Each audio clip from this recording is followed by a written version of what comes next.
This tutorial is to show you how to use the Ready Region's ECCE Supply and Demand Dashboard to identify how many children under 5 are eligible for publicly funded ECCE programs in a set of localities. So first, what we want to do is go to the Demand tab. Children under 5 are income eligible for publicly funded ECCE services in Virginia if they live in families with incomes at or below 85% of state median income. This represents the upper limit of eligibility for the Child Care Subsidy Program, and this is also the default option shown on the demand dashboard. Children in families earning above 85% of SMI are not income eligible for publicly funded ECCE services, but they may be eligible for services based on other eligibility criteria, such as regionally defined criteria or foster care status, and it is not possible to estimate how many children may be eligible under these criteria.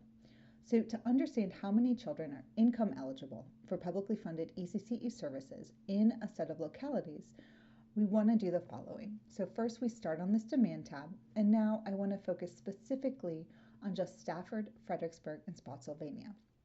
So to do this, first I go to the Select Localities tab and I uncheck all. I now go down and I scroll through and I select Fredericksburg, Spotsylvania, and Stafford. And now you can see that I have multiple values selected and they are all in Ready Region North Central. And the charts and the numbers have all been updated to show just these 3 localities. So I want to go over really quickly how to read the dashboard. So the large number in the top left, this 9,263, indicates the total children under 5 in families with incomes at or below 85% of state median income in these 3 localities. And that's as of the 2025 supply demand dashboard.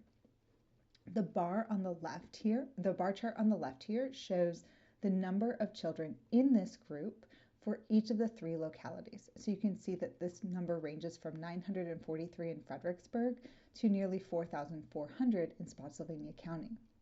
The map on the right shows the percentage of children that are income eligible for publicly funded ECCE services. The color legend shows that this ranges from 40.1% to 52.5% across these 3 localities. And the average for these 3 localities is 46.3%. To see details for any specific locality, hover over the locality shape in the map, and so you can see that a tooltip will pop up with additional information. Now, to change the measure of demand, for example, to display only children and families with all available parents working, use the Select Population drop-down menu, so you can see how this will change the data that's shown there. And to learn more about potential measures of demand for ECCE services, hover over the Information button on the demand page. Now, I do want to show one other way to understand how the distribution of children who are income eligible for publicly funded ECCE services might look compared to the broader Ready Region or the state. So you can navigate to the Family Income tab, and this displays 3 bars. This one on the far left is for Virginia. This one in the middle is for the selected Ready Regions, in this case, Ready Region North Central. And then the one on the far right is for the selected localities. Again, we're looking here at Fredericksburg, Stafford, and Spotsylvania. So what you can see here is that the 3 localities we've selected have a higher percentage of children who are eligible for publicly funded ECCE compared to Ready Region North Central as a whole. But in both of these places, Ready Region North Central overall and these 3 localities, there are fewer children who are eligible for publicly funded ECCE services as a proportion than there are statewide. When you look at these particular numbers, you can see how many children are in each income category, and if you hover over this Information button, you can see how those income categories correspond to different publicly funded ECCE services.